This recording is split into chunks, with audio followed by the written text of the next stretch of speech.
Magandang umaga po sa bawat isa. Maganda po ba ang ating umaga? Laging maganda, okay. Sabagay, lahat naman ng umaga na ginagawa ng Diyos ay laging maganda. Ang sumisira lang yung tao. 'Di ba? Totoo po yun no? Ang sumisira lang lagi ng araw natin ay yung tao. Minsan ikaw mismo, no? Hindi naman kailangang magpaka-aburido, nagpapaka-aburido ka, 'di ba? Hindi naman kailangang dapat magpaka-problema, nagpapaka-problema ka. Sabi nga po laging merong bagong umaga, no? Na ipinagkakalob sa atin ng Diyos. Sabi, bagong umaga. Di ba? So tayo po ay dadako na no, sa atin pong patuloy na pagsamba no, sa ating Panginoon. Sabi nga po doon sa inawit po natin, di ba, na kung meron man tayong 1,000 buhay, pero sabi doon, yun parang prayer, parang prayer siya, na kung meron man tayong ganong buhay, ay hindi natin dapat ipagkait. Kasi yun naman talaga ay galing pa rin at mula pa rin sa ating Diyos. Ngayon, kung nag-iisa lang talaga yan, at totoo naman, ay mas lalong ibigay po natin. Bakit? Iisa na nga Di ba? Atin pang aangkinin. So yung buhay nating mga natitira pa dito, tandaan natin pagka tayo po'y namatay, bakit naman yung kamatayan? Hindi. Di ba doon po sa lapida ang inilalagay kung kailan ka pinanganak? Tapos kung kailan ka namatay. Di ba? May das na ganun. Ngayon, ang tanong po doon, anong ginawa natin doon sa das? Di ba yung das? Simula nang tayo ipanganak hanggang sa tayo ay mamatay. Kaya nga po yung buhay natin, di ba? Kung nag-iisa lang talaga siya, ay kailangan doon sa pagitan na yun ay atin pong magamit sa ating Diyos. Dahil ang buhay, kaya niya po yan ibinigay sa atin para nga makapaglingkod tayo sa Kanya at mabigyan natin siya ng karangalan sa atin pong buhay. Kaya sabi ng salita ng Diyos, ano man yung ating mga ginagawa sa buhay, dapat makapagbibigay yun ng kaluwalhatian sa ating Panginoon. Amen? Yes. Kailangan po yun. Dahil yun yung pagkakataon na ibinibigay sa atin ng Panginoon para maipaglingkod po natin sa Kanya. Yung atin pong buhay na ipinagkaloob niya. So tayo po'y dadako na sa atin pong pag-aaral ng mga salita ng ating Panginoon. Ayan.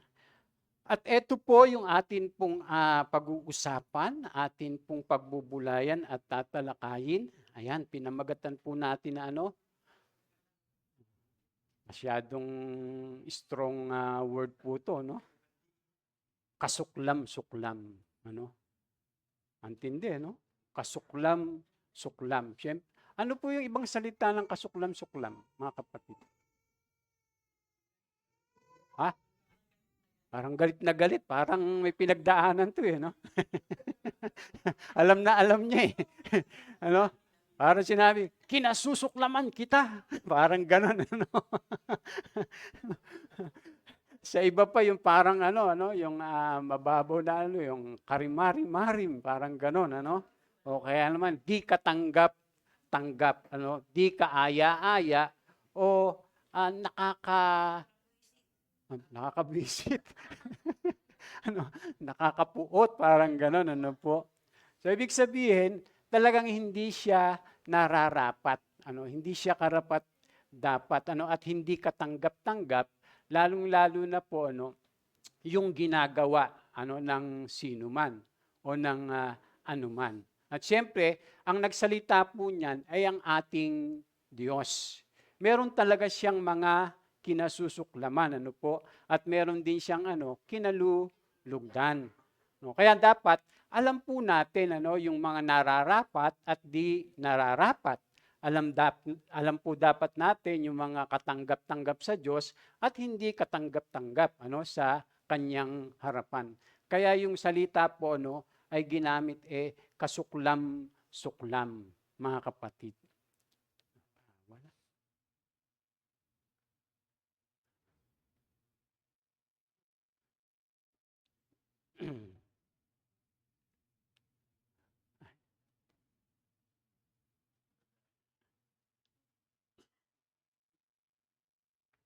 Yung wifi.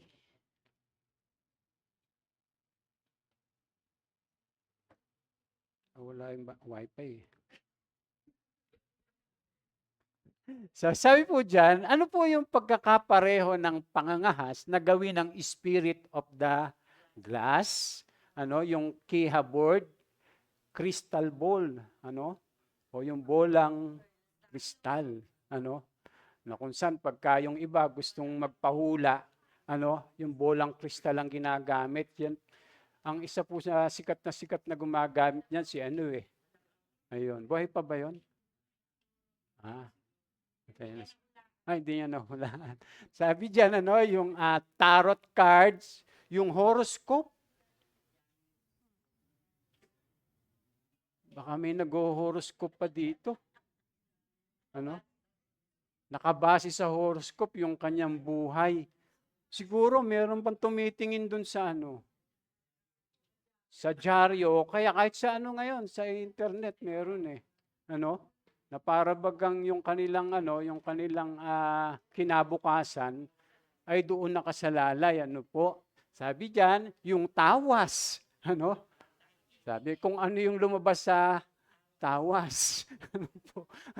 Yung barang, yung kulam, yung gunting sa bilao na ginagamit sa probinsya yan Tama ba?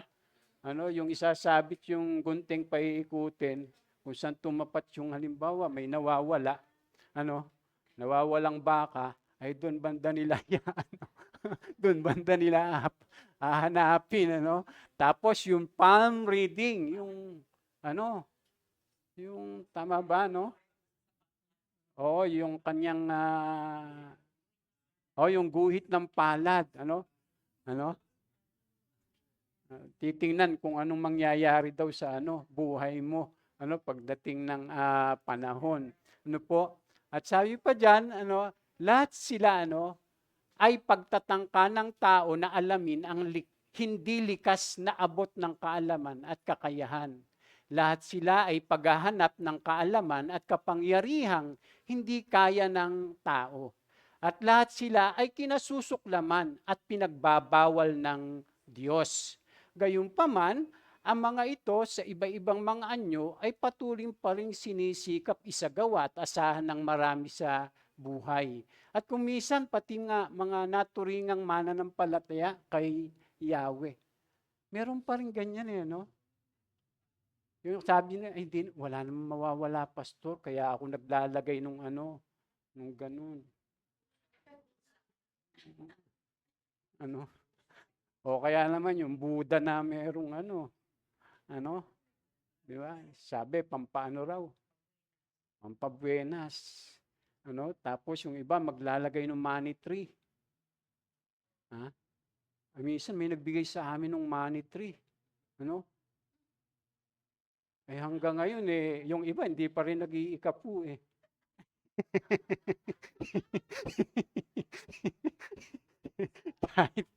kahit meron nun joke lang. Kaya hindi na namin binuhay. Joke lang po. Sabi po ron. Sabi po dyan, at kung pinsan nga po, pati yung mga naturingang mga mananampalataya kay Yahweh, hindi po ito bago sapagkat mula pa sa kamusmusan ng kasaysayan at mula na magkasala ang tao, ito na ang pang-akit sa kanya tungo sa pagsamba sa ibang mga Diyos. O kasi po yung mga yan, yung mga pagsangguni dyan, ay inaakay yung tao na sumamba sa ibang mga Diyos. Opo. Tapos akala po nung iba, ay parang wala lang yon yung mga ganon. Pero actually, yun po yung pamamaraan ng ibang mga Diyos para nga po yung tao ay lumayo sa tunay na Diyos. Kaya madalas nga po maraming mga tao may mas nagtitiwala sa mga ganyan kaysa talaga sa Diyos Ano po? Pero sinasabi po yan ng Diyos na iyan ay karumal-dumal. Ano po? Kaya magsimula po tayo sa pagbasa po, dito sa Deuteronomio. Ano po? Deuteronomio 18, ayan. Verse, 9 to 14. Basahin po natin sabay-sabay, 1, 2, 3. Kapag kayo'y naroon na sa lupaing ibibigay sa inyo ni Yahweh, huwag kayong gagaya sa kasuklam-suklam na gawain ng mga tao roon. Sino man sa inyo'y huwag magsusunog ng kanyang anak bilang handog. Huwag kayong manguhula. Huwag gagawin ang ginagawa ng mga mangkukulam, ng mga mananawas, at ng mga sumasangguni sa mga espiritu ng namatay. Naku, kahapon lang, Yung kahapon lang at saka nung nakaraang araw, no? Maraming mga nagpunta sa sementeryo, hindi naman po masama yun, Kung ating aalalahanin yung ating mga mahal sa buhay na namatay. Pero may masama pagka may iba na tayong ginagawa. Yung iba po, di ba, magdadala pa ng pagkain doon. Para kainin ng nung taong naando sa paligid. Tapos pag nawala, kinain ng tatay ko. May nag-uwi lang pala. Paniwala po kasi nila, yung daw mga tao kasi na namatay na ay naglalakbay. Napagod sa paglalakbay, kaya kinakailangan kumain. Hindi. Totoo po, may mga ganon, mga mga iba-ibang paniwala tungkol po dyan. Sabi dyan, sa verse 12, sino mang gumawa ng alinman sa mga ito, ay kasusuklaman ni Yahweh na inyong Diyos. Kita niyo po Pero akala lang nung iba, yung mga ganyang mga ginagawa, nung mga tao, yung sumasangguni sila sa mga katulad nito, ay parang wala lang. Parang wala lang. Pero ang totoo mga kapatid, po yun, galaw ng diablo yon para yung tao talaga ay mailihis. Sa pananampalataya at dun po sa tayo'y higit na magtiwala sa kapangyarihan ng Diyos. Kasi bumabaling po yung tao sa ibang kapangyarihan pagka sila po ay sumasangguni sa mga ito. Kaya yung iba sabi, pastor, sa totoo lang, nung nagsangguni ako dyan, yung naging okay ako. Di ba yung mga ganun? Gumanda buhay ko. Ay, naku po mga kapatid, hindi po lahat ng magandang buhay ay galing sa Diyos. Tandaan po natin. Kasi kahit ang diablo ay pwede kang sabi nga ng diablo kay Jesus ibibigay ko sa iyo lahat yan. Sambahin mo lang ako. Kaya di baling tayo mahirap. Huwag lang natin gagawin yung mga kasuklam. Amen? Yes. Mga kapatid, kaya sabi po dyan, sino mang gumawa ng alinman sa mga ito ay kasusuklaman ni Yahweh ng inyong Diyos. Pakatandaan ninyo iyan. Ang dahilan kaya niya itataboy ang mga nakatira sa lupaing pupuntahan ninyo. Kasi kaya pinatataboy ng Diyos yun para hindi sila mahawa. Para hindi sila mahawa. Kaya di ba pagka yung mga magulang natin may mga ganung paniniwala, hawa-hawa Kaya pagka yung pumunta dito sa Maynila, kung ano yung nila ron, dinadala po nila rito. Mga kapatid, kaya sabi diyan, ang mga bansang inyong sasakupin, sabi, lubos kayong maging tapat sa Diyos ninyong si Yahweh. Tandaan po natin, na ang Israel ay bayan ng Diyos. Ang kinikilala nila ay ang Diyos na tunay. Samantalang yung mga hintil, ang kinikilala ay yung ibang mga Diyos. Mga kapatid, Kaya po yung mga tao, na talagang madalas, yan po yung sinasanggunian, ay kahit nagsisimba ka pa, umaaten ka pa sa ganito, tapos yun ang pinangahawakan mo, ay meron kang ibang kinikilalang Diyos. Hindi po talaga ang Panginoong Diyos na tunay. Bakit? Aba, ay hindi ka nakikinig sa sinasabi ng salita ng Diyos. Pinipinit mo yung gusto mo. Sabi pong gano'n. Kaya sabi diyan, ang mga bansang iyon na sasakupin ay sumusunod sa mga manghuhula at mga naniniwala sa mga agimat. Ayan. Subalit ang mga ito'y pinagbabawal sa inyo ng Diyos, ninyong si Yahweh. So magkaiba talaga, yung dapat na sinusunod natin bilang mga naniniwala, nananampalataya sa Diyos, kaysa doon sa mga taong walang tipan sa Diyos. Kasi ang Israel po, ay may tipan sa Diyos. Kaya nga po ibinigay sa kanila yung kautusan ni Moises. Yun yung magiging gabay nila sa kanilang pamumuhay. Actually, kasama yan doon sa kautusan. Para hindi po sila maligaw. Hindi po sila malayo ng pananampalataya sa tunay at buhay na Diyos. So atin pong tatalakayin ito mga kapatid. Sabi nga po diyan, bakit nga po ba pinagbabawal sa mga mananampalataya ang espiritismo at pagsangguni sa espiritu ng mga patay? Bakit po pinagbabawal sa mga mananampalataya ang espiritismo at pagsangguni sa espiritu ng mga patay? Tandaan po natin, pag sinabing espiritismo, kasama na dyan yung mga, yung mga mangkukulam, mananawas, mambabarang, yung mga tumatawag sa mga espiritu, yun po yung mga espiritismo na sinasabi po sa Biblia. Ito po ay babala lamang sa atin. Baka kasi tayo po ay may pasikreto pang ginagawa, lalo na, halimbawa, yung horoscope. Yung horoscope, di ba, yung bituin ng niyan? Yung bituin ng parang binabasa.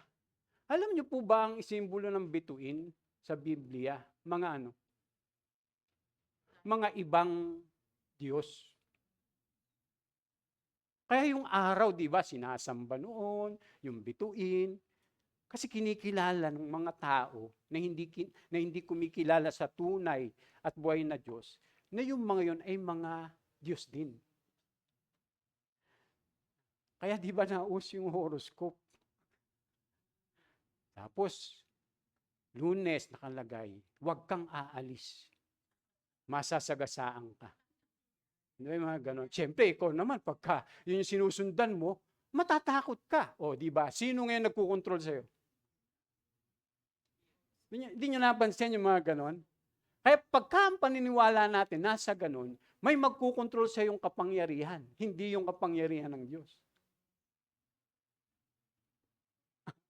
Samantalang, ang sabi naman ng Diyos, saan ka man pumaroon, di ba? Hindi kita iiwan, ni papabayaan man. Di ba magkaiba? Mga kapatid, sabi ng Diyos, sabi ng Panginoong Hesus, sinasabi ko sa inyo, hindi ko kayo iiwan, ni pababayaan man. Tapos dito sa ibang pinapaniwalaan mo, huwag kang aalis ngayon. Madidisgrasya ka. Parang ganon. Di ba? So kaya pagka merong ganun tayong mga itinatagong mga paniniwala, actually, yun yung nag-aano sa iyo Nagkukontrol sa iyo. Ibang kapangyarihan po yun. Kaya yung mga sumasangguni dyan, mga kapatid, ay talagang naghahanap sila ng ibang kapangyarihan, ibang mga Diyos. Kaya, bakit po ipinagbabawal yan? Una po, dahil may ibang mga Diyos na laban kay Yahweh Elohim na maaring makaugnayan. Kaya yung mga dyan, yung mga lumalapit dyan, humihingi ng payo, ng tulong, ay nakipag-ugnayan talaga sila sa ibang mga Diyos. Kasi pinagpapalit na natin ang tunay na Diyos sa ibang mga Diyos, mga kapatid. Kaya sabi po diyan, sabi diyan, kaiba ang Israel sa ibang mga bansa sapagkat walang katulad si Yahweh sa ibang mga Diyos. Ano po? Sila ay mga Diyos na nilikha lamang. Kasi ang Diyos po, may mga Diyos na nilikha. Yung mga anghel nga po, mga ano yan Elohim. Ibig sabihin yan, gods. Pero meron lang isang Panginoong Yahweh. Pero maraming mga Elohim. O yung tinatawag ng mga Diyos.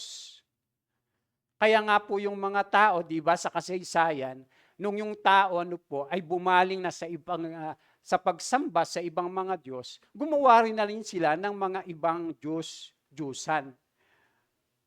Kaya mapapansin nyo, dun sa Ten Commandments, di ba, sabi ng Diyos, sa una, huwag kang magkakaroon ng ibang Diyos. Pero yung yung letter ay small letter. Yung unang utos, huwag kang magkakaroon ng ibang Diyos. Hindi yung capital din na Diyos, kundi small letter.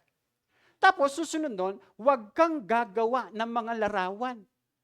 Ng mga Diyos-Diyusan ng mga larawan na inanyuan dito sa langit, sa lupa man. Sapagkat akong Diyos nyo ay mapanibuguin. Parurusahan ko ang aayaw sa akin.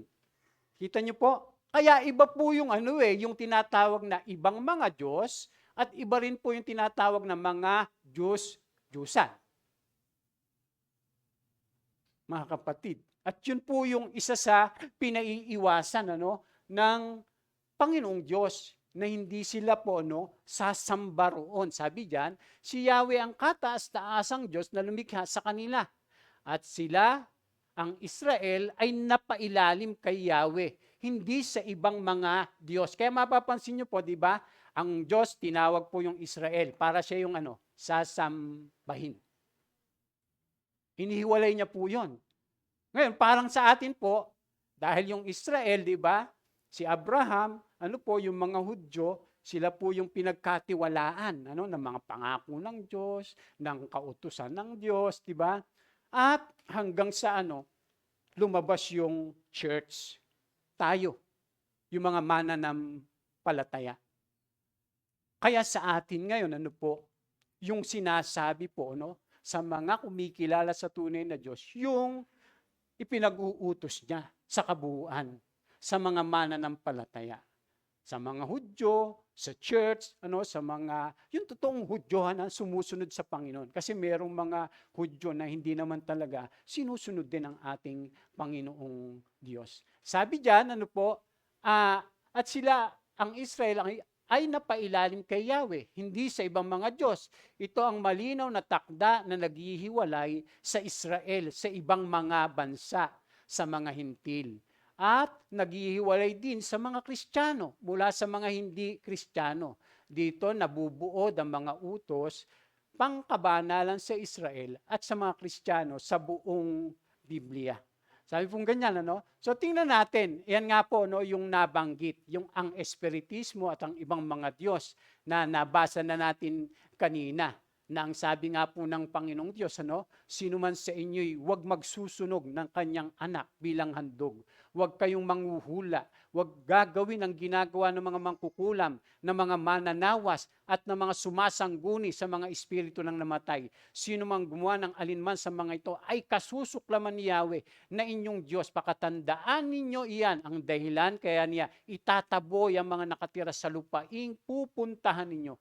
Lubos kayong maging tapat sa Diyos ninyong si Yahweh. Ang mga bansang inyong sasakupin ay sumusunod sa mga manghuhula at mga naniniwala sa mga agimat, subalit ang mga ito ay pinagbabawal sa inyo ng Diyos, ninyong si Yahweh. So kaya pagpapalit po yan, umaasa po yung tao sa ibang kapangyarihan kapag sila po ay sumasangguni po sa mga ito. Imbis na yung kapangyarihan ng Diyos, yung magagawa ng tunay na Diyos, yung ating Panginoong Diyos, ang ating Panginoong Jesucristo, yung atin pong sampalatayanan at atin pong sundin, lalong-lalo na yung mga itinuturo niya. Amen po, mga kapatid. Ano pong susunod diyan? Tingnan niyo, ito po yung mga pagbabawal ni Yahweh. Huwag magsusunog ng ng mga anak bilang handog. Sabi pong ganyan. Kaya sinabi diyan, sabihin mo sa mga Israelita na ang sino man sa Israel, katutubo o dayuhan na mag-aalay ng kanyang anak bilang handog kay Molek, ay babatuhin hanggang sa mamatay. Sabing ganyan. Kasusuklaman ko siya at ititiwalag sa sambayan ng Israel dahil sa kanyang ginawa. Dinungisan niya ang banal kong tahanan at nilapastangan ang aking banal na pangalan. Kapag pinagwalang bahala ng mga taong bayan ang ganong kasamaan at hindi nila pinatay ang gumagawa niyon, kasusuklaman ko ang taong iyon at ang kanyang sambahayan. Ititiwalag ko rin sa sambahayan ang mga sumasamba kay Molek. Ang tindi, Biruin mo yung parusa, kamatayan. Kasi ayaw kasi nga ng Diyos na na makahawa po yun. Dahil kasuklam-suklam sa ating Panginoong Diyos yun. Ang sino mang sumasangguni sa mga kumakausap sa mga espiritu ng mga namatay o sa mga manghuhula ay kasusuklaman ko at titiwalag sa sambayanan. Ilaan ninyo sa akin ang inyong sarili at magpakabanal kayo sapagkat akong si Yahweh ang inyong Diyos. Sabi, ilaan na natin yung ating sarili sa Diyos.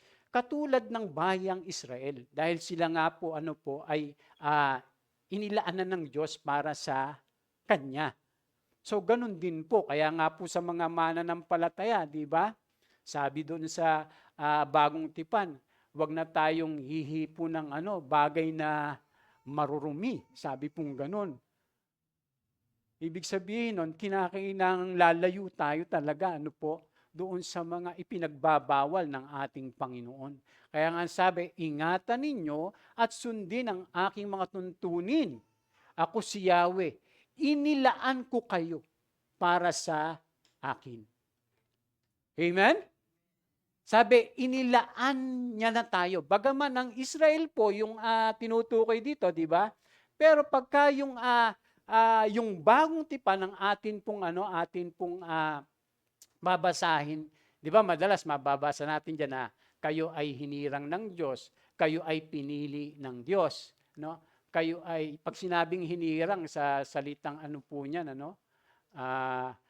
Griego ay yung saints ay hagios. Ibig sabihin niyan ibinukod.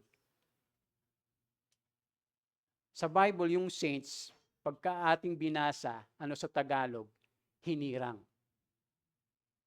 At sa salitang Griego nun ay hagios, nang ibig sabihin ay ibinukod na tayo. Hindi na tayo katulad ng mga hindi mananampalataya o ng mga hintil.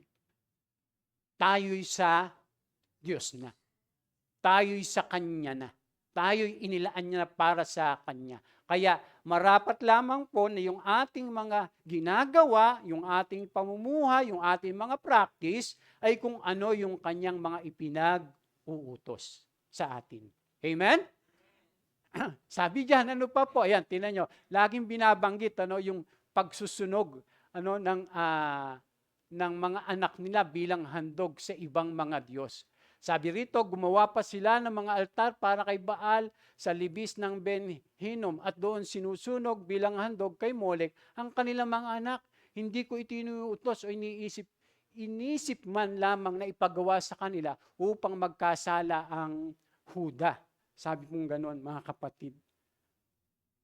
Actually, may pangyayari niyan sa Bible sa Lumang Tipan. Naalala niyo po si Abraham? 'Di ba, ang utos ng Diyos sa kanya, Abraham, ihandog mo ang iyong anak, 'di ba? Pero alam niyo po, kaya ginawa ng Diyos 'yon para subukin lang si Abraham. Kaya nung sumunod po si Abraham, 'di ba? Nagbigay ang Diyos ng talagang iahandog niya sa kanya. May nakita siyang isang batang tupa, na yung sungay ay nakasabit, Kaya yun ang inihandog niya sa Diyos, hindi si Isaac, po? Pero sa patalinhaga nga pong pangungusap, ay makikita natin, kung paanong si Abraham ay sumunod sa ating Panginoon. Alam niyo po, yung tinutukoy dito, kung iaano natin sa panahon natin, marami ngayon kahit yung kaluluwa nila ay binebenta nila. Basta mangyari lamang yung mga kagustuhan nila.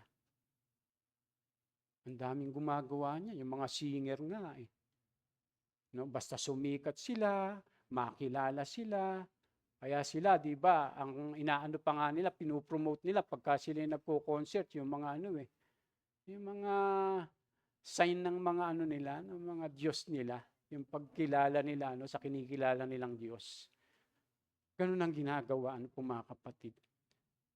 Yun po'y pinagbabawal ng Diyos. Ano pa po? Huwag manghuhula, huwag gagawin ang ginagawa ng mga mangkukulam, ng mga mananawas. Huwag kayong manghuhula, huwag gagawin ang ginagawa ng mga mangkukulam, ng mga mananawas. Sino mang gumagawa ng alinman sa mga ito ay kasusuklaman ni Yahweh na inyong Diyos.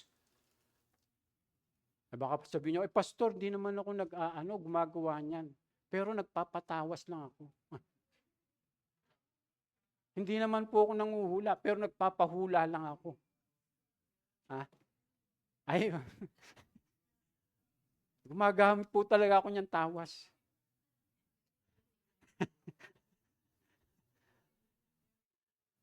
Pero noong pa pala, meron ng tawas. Mga kapatid.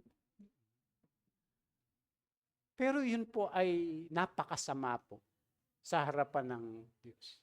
Kasi pinagpapalit natin ang tunay na Diyos sa ibang mga Diyos. Tinatawag natin yung ibang mga Diyos sa halip na yung tunay na Diyos. Pinapasakop natin sa ibang kapangyarihan yung ating buhay sa halip na sa makapangyarihan talagang Diyos. Lahat po yan ay tumatawag sa ibang mga Diyos. Mga kapatid. Kaya dapat, kung meron po tayong mga halimbawa, yung natatago pa dyan, itapon na natin yung mga ganun pong paniniwala. Dahil yun po ay talagang napaka-karumal-dumal sa harapan ng Panginoon. Ano pa po? Kita nyo. Pansinin nyo po yung akit ng kapangyarihang lampas sa itinakda ng Diyos. Kaya dapat tayo, kung ano meron lang tayo, makontento tayo Magpasalamat tayo sa Diyos Yun yung tinuturo ni Apostol Pablo na masiyahan na kayo kung kayo may kinakain at dinaramit. Kung minsan pagka hindi tayo makontento, tayo maghahanap tayo palagi. Maghahanap tayo. Kahit na kung minsan yung ating, sabi nga kahit yung iba, yung kaluluwa nila, ibenta Basta makamtan lang nila yung mga hinahanap nila sa buhay Pero dapat hindi po ganun yung mga mananampalataya. Ganun po yung mga nangyayari sa mga tao nun. Dahil sa pagnanais na magkamit ng kapangyarihan, para magkameron sila ng ganito, ng ganire, mangyari sa buhay nila ito. Ganyan po yung kasalanan. Katulad si Eva at Adan, doon sa Genesis. Tingnan niyo po, halimbawa, nung tinukso sila ng ahas, anong sabi? Sabi niya, Eva, totoo ba na pag kinain mo yung bunga ng punong kahon na yan na nakakaalam ng mabutit masama, mamamatay ka? Hindi ka mamamatay. Magiging katulad ka nga saan? Sa Diyos. Kita nyo Tapos naisip niya. Tsaka malalaman nyo yung mabuti at masama. Sabi niya, Naisip niya na pagka nagkaroon siya ng ganun, di ba? Di ba? Kita nyo, gustong mag magkameron siya no, nung ganung klase ng kapangyarihan. Kaya yun po yung danger no. Pagka tayo po ay lumalampas na no, doon sa mga ipinagkaloob na sa atin ng Diyos, ay delikado po yun, lalo na pagka atin pong hinahanap ito. Kaya kita nyo po, kaya nagkasala si Eva at Adan. O nagkasala si Eva. Dahil sa hahangad na magkameron nun. At saka matindi pa dun mga kapatid, dati, ang alam lang ng tao, yung mabuti. Hindi yung masama. Tapos, ang nakakaalam lang ng mabuti at masama, ang Diyos. Ang Diyos lang. Ay ngayon, nung magkasala yung tao, ang tao na ang nagpapasya sa kanyang sarili kung ano yung mabuti at masama. Di ba? Nangyayari po yun, mga kapatid. Sa tao po ngayon, minsan nga, kahit sa atin ito na yung sinasabi ng salita ng Diyos, pero pinagpipilitan mo pa rin yung sayo. Kahit sinabi na ng salita ng Diyos na mali, na kasalanan. Kaya lang, binabaluktot mo. Mga kapatid, yun yung naging resulta. Kaya nga po tayo, kailangan patuloy na turuan. Kaya pala ang sabi ng salita ng Diyos, na ang mga mananampalataya ay hindi lamang basta't nananampalataya, kundi dapat maturuan sa lahat ng ipinag-uutos sa atin ng Panginoon. Hindi pwedeng basta lang yung nauupo tayo dito, nakikinig, ganyan, sasamba tayo, okay na. Ay hindi po. Kailangan talaga tayong maturuan. Ito nga pong instruction ng Diyos tungkol sa mga bagay na ito, di ba? Yung dapat hindi tayo sasangguni sa ganyan, sa mananawas, sa mga mangkukulam, sa mga mangbabarang, sa mga gumagawa ng mga mahika. Tapos yung mga yung moderno, di ba? Yung mga horoscope, yung mga, wala pa namang tarot cards noon, wala pang bolang kristal. Yun yung niya, mga kapatid. Kahalintulad niya sa panahon po natin. Tapos meron pa yung spirit of the glass. Tumatawag yun ng espiritu. Diba? Hindi po si Ferdinand espiritu, ha? Tapos pagka inisa-isa po natin yan, ganun pa rin. Kaya mapapansin nyo yung Tory ni Babel, o Tory of Babel, di ba? Ganun pa rin yung tao noon, gustong-gustong abutin yung mga Diyos. Kaya nga nagtayo sila ng mataas na tore, na sabi ng Biblia, hanggang langit. Hindi naman yun yung langit na tinitira ng Diyos, kundi yun talagang napakataas na tore. Siyempre, doon naninirahan ng ibang mga Diyos Dahil gusto nila na na maranasan yung kapangyarihan ng ibang mga Diyos. Makakuha po sila Kaya mapapansin nyo hiwalay talaga nung tawagin na ng Diyos si Abraham, ibinigay sa kanya yung pong sa kanila yung kautusan. Yung mga alituntunin na dapat yun po yung kanilang mga ginagawa at sinusunod. Dahil ang kinikilala nila ay yung Diyos na tunay, yung Diyos na makapangyarihan sa lahat. Samantalang yung mga hintil, ay napailalim yan sa ibang mga Diyos. Kaya pagka sila po ay mananatili dyan, sabi nga po rito, ay tuloy-tuloy po yung mga hintil na yan, yung mga hindi nananampalataya sa Panginoon, dito po saan? Sa kapahamakang walang hanggan. Samantalang yung mga lahi ni Abraham na sumusunod sa kanyang alituntunin, hanggang sa lumabas po yung church, yung mga mananampalataya. Dahil tayo po'y nasa lahi na at salipin na ng ating Panginoong Jesus. Yung mga sumampalataya sa Kanya, yung pong patutunguhan ay yung buhay na walang hanggan. Kaya magkaiba. Yung nakakasakop sa atin at dapat nagpapasakop tayo ay dun sa kapangyarihan ng Diyos. Samantalang yung nakakasakop dun sa mga hindi mananampalataya, yung mga hintil, ay yung kapangyarihan ng ibang mga Diyos. Kaya ipinagbabawal talaga ng Panginoon. Na hindi talaga tayo dapat gagawa ng mga gayon o sasangguni sa mga ganyang mga espiritismo. Sabi pa dyan, yung mga pinagbabawal ni Yahweh, huwag sumangguni sa mga espiritu ng namatay. Ayan. Sabi dyan, at ng mga sumasangguni sa mga espiritu ng namatay. Ay, di ba?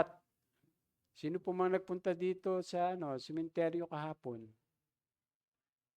Ayan, mabuti yan, yan tayo Naaalala din man natin yung ating mga mahal sa buhay. Dadalaw natin, yung mga magulang, natin.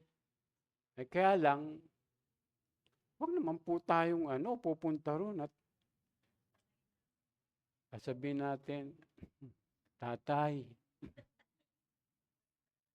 ikaw yung aking anghel, ang aking tagapagbantay. Sana kahit saan ako magpunta, gabayan mo ako. Ayun, sabi natin ko, nananahimik na nga ako, tapos guguluhin mo pa ako.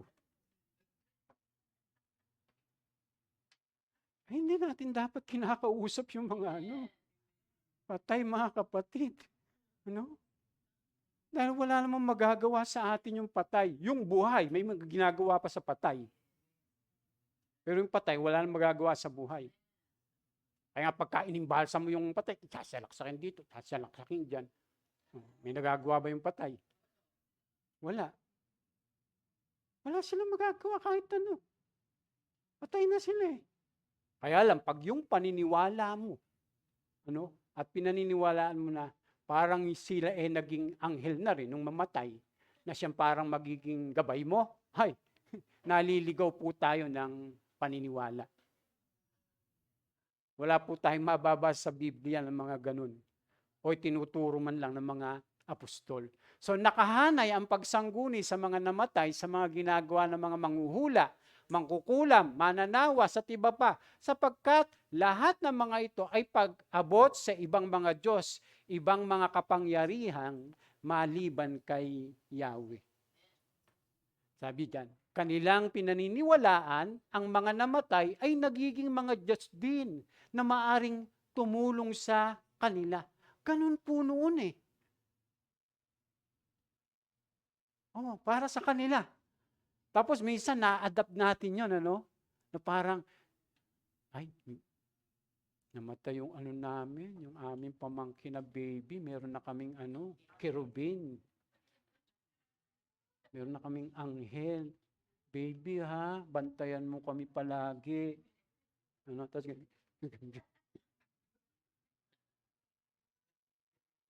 nuutusan mo yung baby pa nga yun.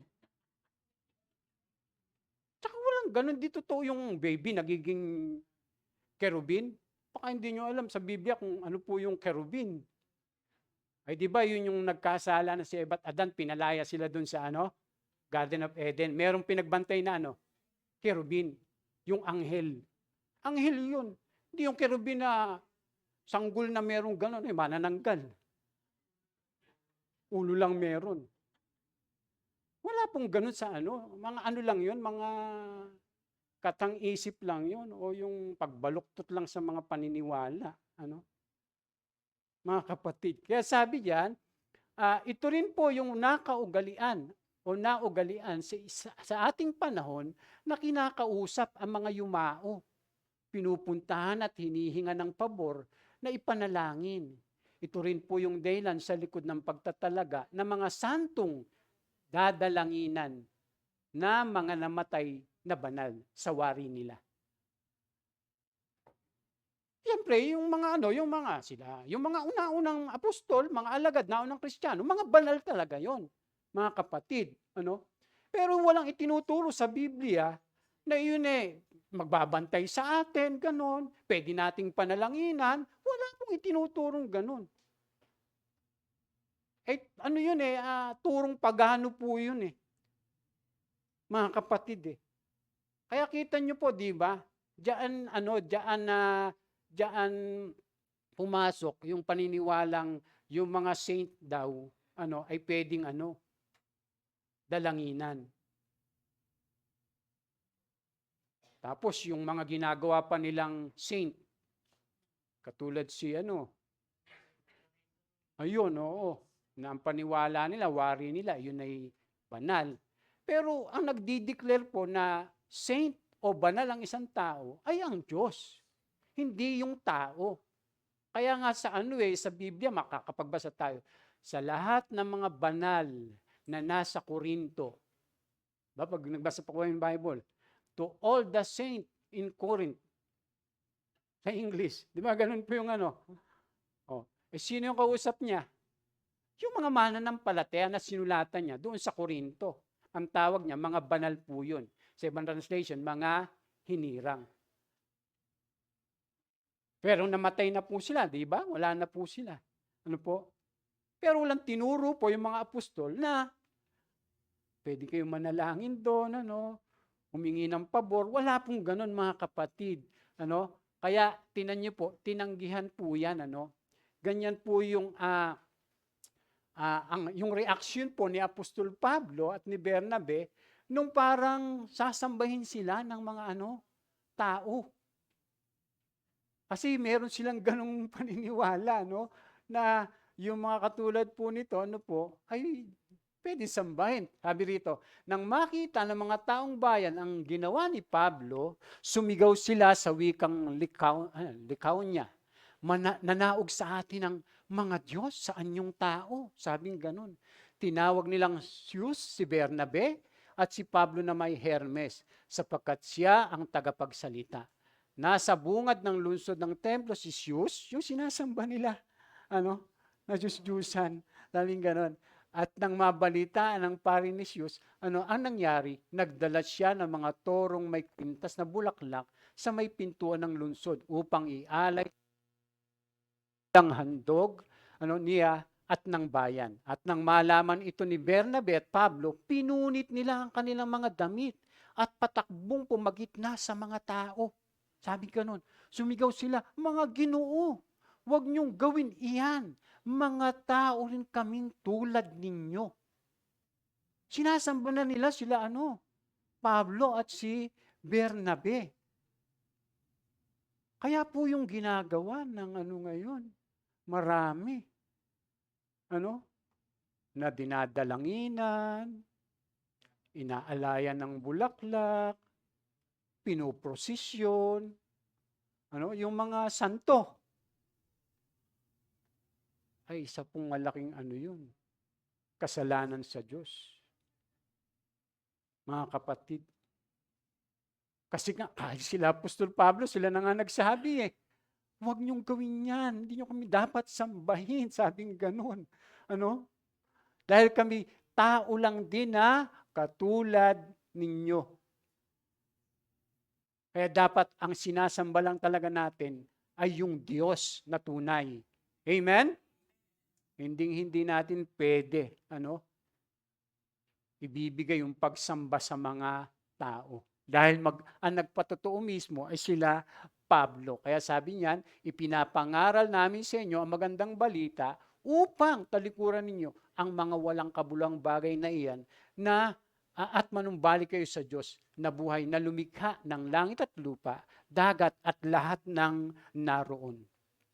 Ano pa po? Kaya meron pong yung mga maling paniniwala.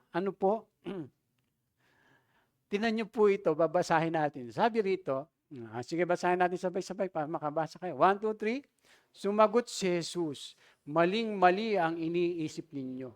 Palibhas ay hindi nyo naunawaan ang mga kasulatan ni ang kapangyarihan ng Diyos. Sa muling pagkabuhay, ang mga tao ay hindi na mag-aasawa. Sila ay magiging tulad ng mga anghel sa langit.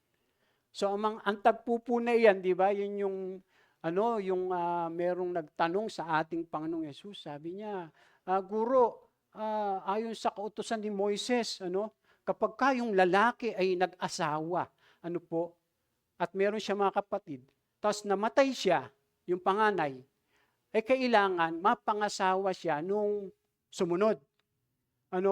At pag namatay uli yung sumunod, kailangan mapangasawa uli yung babae. Pero pinapakasalan po yun, kasi po bawal sa mga Hudyo po yung yung nagsasama lang.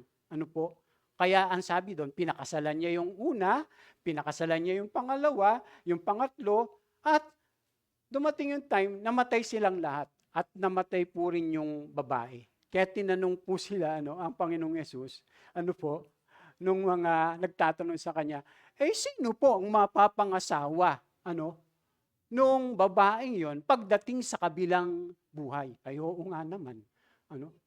Pagka merong ganun, ay magkakagulo sila dun. Mga kapatid. Diba? Magkakagulo sila dun. Pero sabi ng Panginoon, maling-mali ang iniisip nyo. Sabing ganun.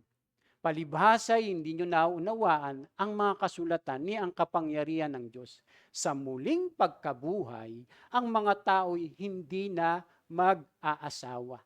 Siya ay magiging tulad na ng mga anghel sa langit, mga kapatid. Sabi, magiging tulad sa mga anghel sa langit. Ano po yung katulad niyon? Yung hindi nag-aasawa. Ay hindi totoo yung yung pagka yung mag-asawa pagdating ba napunta sa langit. Sila mag-asawa pa rin doon. Hindi po totoo 'yon. Wala na pong ganon, mga kapatid. Pagka kasi po tayo ay dumating ang Panginoon tapos wala na tayo dito, binuhay tayo mag-uli. Yung mga resurrected saints, pagdating sa bagong daigdig, hindi na mag-aasawa. Pero meron pa ring mag-aasawa, yung mga natural people. Pero naghahari po yung mga mananampalataya kasama ang Panginoon, yung mga resurrected saints. Pero meron silang pinaghaharian ng mga natural people. Yun yung mga nag-aasawa. Pero yung mga resurrected saints, yung mga binuhay na maguli, hindi na po mag-aasawa pagdating po sa bagong daigdig. Yun po yung sinasabi ng ating Panginoon. Kaya pagka, halimbawa, tao ka, tao pa rin tayo pagdating sa kabilang buhay. Hindi tayo magiging anghel. Ang matutulad lang tayo sa anghel, yung hindi na tayo mag-aasawa. Ang anghel, anghel. Ang tao, tao. Tao pa rin tayo. Sabi niyo, Pastor, tao pa rin tayo. Yes, katulad ng Panginoong Jesus. Matutulad tayo sa Kanya. Sabi po ng Biblia. Kaya lang, yung ating katawan ay resurrected body o glorified body. Amen? Ayan. Sana nauunawaan po natin yung ating tinatalakay, Medyo, malalim-lalim ng konti, kailangan po nating matutunan to, mga kapatid. Hindi po pananampalataya, pagsisisi na lang yung ating, kailangan lalalim-laliman po natin, yung atin pong mga tinatalakay. So yan po yung una, mga kapatid, kaya napakahalaga, kahit noon, na yung mga, wag na po nating yan. So yun po yung una, mga kapatid, bakit nga po ba, ipinagbabawal sa mga mananampalataya ang espiritismo at pagsangguni sa espiritu ng mga patay? So unang-una po, Dahil may ibang mga Diyos na laban kay Yahweh Elohim na maaring makaugnayan ng tao. Kaya kinakailangan po, no, ating bantayan yung ating mga sarili din. Ano? Na baka tayo po ay may mga ninanais pa na mga ganito, ganire, tapos parang hindi nagagawa ng Diyos para sa atin, hindi na ibibigay ng Diyos para sa atin, maghanap tayo ng ano. Ganun po yung nangyayari sa mga tao. Kaya kahit na yung kanilang buhay ay iniaalay nila roon. Makamtan lamang nila yung mga bagay na hinahanap nila sa buhay. Pero tandaan po natin, yun po ay karumal-dumal sa harapan ng ating Diyos. Amen? So, itutuloy na lang po natin ito sa susunod na week, dahil mahaba po ito. At nawa po, meron po tayong mga natutunan sa araw po ito. Palakpakan po natin ang ating Panginoon.